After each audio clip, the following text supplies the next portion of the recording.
Welcome back to Down and Out. I'm Todd, as always, at Posh Chevrolet, and today I'm excited. We're going to find out what's missing from this Camaro.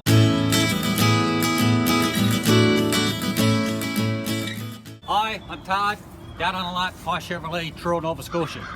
What's missing from this puppy? Well, back in the 80s, if you read car magazines, Car and Driver, Motor Trend, you'd know it immediately. You had the big posters of the Lamborghinis on your wall.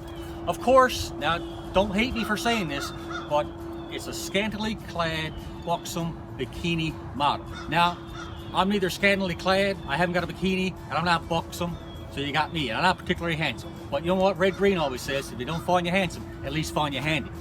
This thing here was born out of the pony car wars. In 1964 and a half, the British invaded.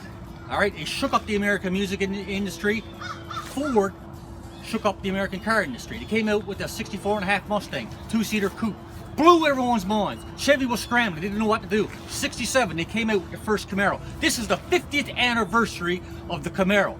50 years of greatness. This one here is a V6 3.6 liter, 277 gears, 8-speed flappy paddle gearbox, 0 to 60, 5.1 seconds. 5.1 seconds. It wasn't that long ago those numbers were Porsche territory and Ferrari territory. Now we got a 1LT V6 Camaro doing 0 to 60 in 5.1 seconds. Thing sounds amazing. This is the RS package, and you can tell it's a 6-cylinder because the driving lamps are vertical. The big, powerful, big dog 6.2 liter, 454 horsepower V8, horizontal. This got the RS package, so it comes with the special RS grille. It comes with the 20-inch tires and the run flat Goodyear Eagle tires. You come on back down here, you got the coupe, you got the keyless entry. We're down here, we're at the back. And what here? A couple things to point out. We got the RS badging, we got a backup camera, thank God, because you know, it's a coupe, it's tight, you're going to need it. And you got your dual exhaust, perforated dual exhaust, and they sound amazing. You're going to hear that upcoming shortly. So now we have remote trunk release. Just look at this. It's huge. No, it's not huge. You got room for, you know, a couple of golf bags or an overnight trip, you know, or enough luggage for an overnight trip or whatever. But you're going to be a single person. You know, driving this basic, or you're going to be a little couple. You're not going to have kids, right? Unless you're the Wizard of Oz and you got a couple of munchkins to throw in the back. That's about it, because that's all it's going to fit. We're going to see that down there now. But look, strut suspension, right? So you're not impeding on the already limited trunk space that you got there. But you know, you compare that to the Ford Mustang, or it's perfect. We got power seat, and like I said, just come around and just take a look in here.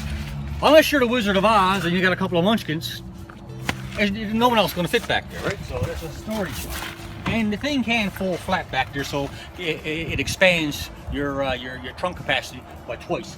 Now we're going to pop in. We got a trunk release here as well as here. Remote start on this puppy, and just pretend this is a phone. This, thanks to our OnStar overlords, I keep talking about and I appreciate and that I cherish. You can start this car from anywhere in the world. You can unlock it. You can check your latest 0 to 60 times. You can check your best lateral G, so you're down at the bar with your buddies or your girlfriends, and you can compare notes, and you can tell how much gas is left in there too as well, and tire pressure, and all the vital stats that you find in the very comprehensive driving computer that's in the front stage right there. We have a very thick driving wheel, leather wrapped there, flat bottom, so you can turn it very quickly and it's not going to bounce into your lap. All driving controls on here, flappy paddles up and down. It's very awesome. So if you're driving this thing in the snow, yes, I said driving in the snow, you can lock her in second and just get out of a tough spot, because she might have Goodyear Eagles on her now, but you put a set of nice snow tires on this, you're not going to have no problem running around. Easy peasy. Let's get in, let's check her out. First thing that pops to mind when I get in this car is the dash, and how similar the dash is in function and shape and soul to the original Generation 1 and Generation 2 Mustangs. It's really good. Press button start, like it should be. And the best feature I like here is this here is your climate control. Turn her up, turn her down, turn her up, turn her down. Awesome form of packaging. Shows that GM really knows what they're at. She's OnStar equipped, so she's her own hotspot as well. 4G LTE. You can't get that in a Mustang, whether it's a Shelby, a GT500, or a Super Bloody Snake, can you? No, you can't. So we have a number of interesting modes here. You can have a snow and ice mode, a normal mode, or a track mode, right? Or actually call it sport mode, but we'll call it track mode because it sounds better. You have deep contour sculpted bucket seats that form your body. It's amazing. Digital readout here for your climate control. Big 7-inch screen up here with all your infotainment needs, backup camera, and Apple CarPlay and Google Car Talk. Okay, so now we're in town here. Now we're just cruising along the main drag strip here.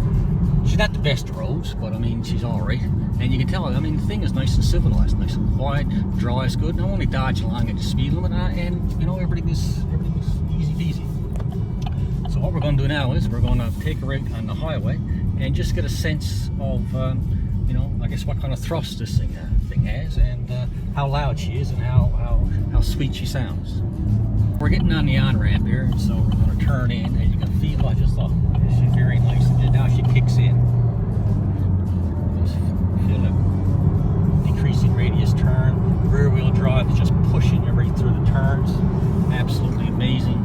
And we're not even only at 2,500 RPMs. So now I'm just going to give her a little bit of a juice, and we'll see what happens. And we're zipping along, and we're at legal limits just like that.